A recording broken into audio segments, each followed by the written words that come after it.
24, Dame Esther Rantzen says she still has faith in Sir Keir Starmer despite no mention of a bill to make assisted suicide legal in the King's Speech.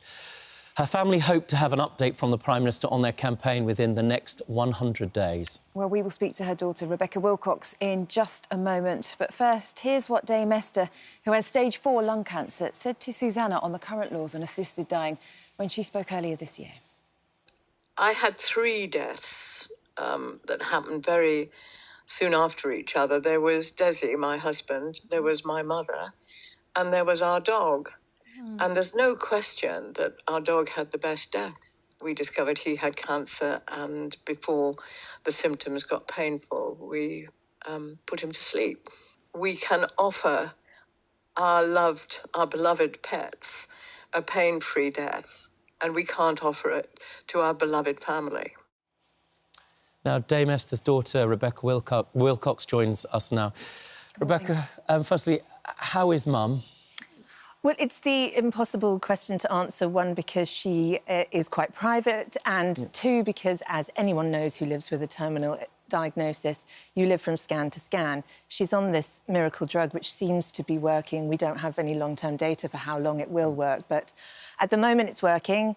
And so yes, we live scan to scan, but we're really enjoying what we have. And we heard there from the clip, obviously, you know, it's something that she really believes in, this whole sort of having dignity in dying, isn't it? And I know that she sort of said that, yes, she still has faith in Sir Keir Starmer at the moment, but is obviously conscious about the time this is going to take.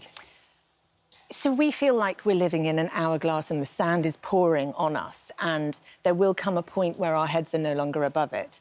And I really want the politicians, the MPs, the people of this country to realise that we all have a choice in how we live, and I want us to have a choice in how we die. And this is not about shortening anyone's life, it's about shortening their death and making it dignified and giving them a choice. It's nothing to do with making people feel a burden on society. It's nothing to do with making people feel that they should commit suicide to help their family members. It's to do with a terminal diagnosis of 6 months or less, and they're an adult, and it's not outsourcing it to Switzerland. Right, well, on outsourcing it to Switzerland, yes. It's right to say, isn't it, that Mum joined, as it were, Dignitas. The problem is, and I think it's helpful to explain to people the legal implications of that, and most especially for you, because somebody with a terminal diagnosis can't just travel there themselves.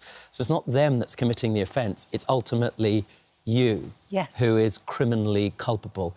Help us, if you can, understand that and why that makes you personally worried and why other members of your family simply couldn't do that.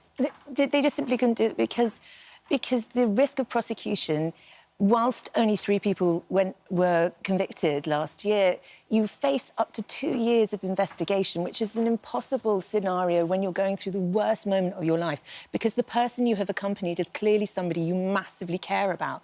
I can't let my mum go to her death alone. Who could? And yet I am a working mum. I can't risk the 14 years in prison that it could be. I can't risk the 2 years of investigation. I also have a really important work that I do with Childline, which has a very involved DBS. I don't think they'd let me do that if I was under investigation for matricide. Well, just to be clear, I mean, their CPS guidelines makes clear that if you are somebody accompanying somebody on the way to the death, that on compassionate grounds, you are, as it were, unlikely to be prosecuted. But that's not clear enough, and ultimately you face that impossible risk, right? This is exactly what Mum says as well. The law is unclear, the law is messy, it is making bad cases and making bad laws, and nobody really understands what's going on. You have to have 2 doctors sign off your travel to go to Dignitas. Doctors aren't really sure, the BMJ isn't really sure whether they should allow doctors to do that. You have to go before your time. She would go months before she actually needed to go. And she's going to a place that isn't known for its care and kindness. You know, this is the most important thing. Kindness is the tenet of our society. So can't we just reflect that in our palliative care and end-of-life care? No, Mum, sorry. No, I was going to say, she spoke to Keir Starmer, didn't she, before he became Prime Minister. We've got a clip now of that conversation. Let's listen to it. I'm running out of time in terms of my life. You're running out of time because we don't know when the election is going to Yeah, happen. but if we are privileged enough to win the election, then we will make time for this vote. We will make time to it. So he's made that pledge to your mother, hasn't he? Well, I know that when he was in the DPP, he was very pro-assisted dying and looking after family members who had accompanied, who had assisted in some sort of compassionate death. But I feel it's so little. I feel that that was a promise, and I really don't want to think that he would lie, because if you lied to my mum, God help you. I mean, seriously, you know, we are a family of campaigners. We will come down on you like a ton of bricks, and this is important. And time is running out for the hundreds of people who are currently in pain, who are currently watching loved ones go through this.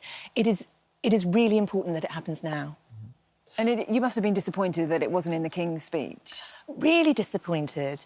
I thought I had misheard, and I searched the whole transcript. I was like, how has this not come in? This was a campaign promise. There were so many hustings about it. Yeah. Why aren't? It's an easy win. 75%. Well, in terms of being in, even like 70% of people Yes. are, well, in fact, a little bit more are in support of this. Yes. You know, what is your message to them? A message of hope. You know, your mum's been a campaigner. She's been all about what's possible throughout her life.